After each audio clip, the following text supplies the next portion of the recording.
এবারে উষ্ণতা ছড়াচ্ছেন মেহজাবিন। শোবিজের জনপ্রিয় অভিনেত্রী মেহজাবিন চৌধুরী প্রতিনিয়ত ভিন্ন ভিন্ন চরিত্রে অভিনয় করে দর্শকদের মাঝে মুগ্ধতা ছড়িয়ে যাচ্ছেন তিনি। পর্দায় নিজের চরিত্রকে বাস্তবতার রূপে ফুটিয়ে তুলতে যেন চেষ্টার শেষ নেই তার। সামাজিক যোগাযোগ মাধ্যমেও বেশ সরব মেহজাবিন।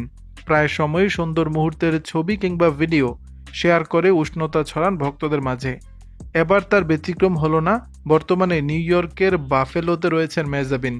রোববার 14 জুলাই সেখান থেকেই সারিতে নেটিজেনদের নজর কাড়লেন তিনি। নিজের ভেরিফাইড ফেসবুকে কয়েকটি ছবি শেয়ার করেছেন মেহজাবিন। ওই ছবিতে দেখা যায় অভিনেত্রীর পরনে রয়েছে অরেঞ্জ রঙের একটি শাড়ি, সঙ্গে ম্যাচিং ব্লাউজ, কানে দুল এবং খোঁপায় সাদা ফুল। হালকা মেকআপে যেন লাস্যময় রূপে ধরা দিয়েছেন মেহজাবিন। বেশ হাস্যোজ্জ্বল মুখেই ক্যামেরায় পোজও দিয়েছেন এই অভিনেত্রী। মেহজাবিনের পোস্টটি দেওয়া মাত্রই নেটিজেনদের মন্তব্যের ঝড় ওঠে তার কমেন্ট বক্সে। সেখানে মন্তব্য করতে দেখা যায় সাবিলা নূরকে। অভিনেত্রী বলেন, মেহজাবিনের ছবিটি তিনিই ক্যামেরায় ধারণ করেছেন।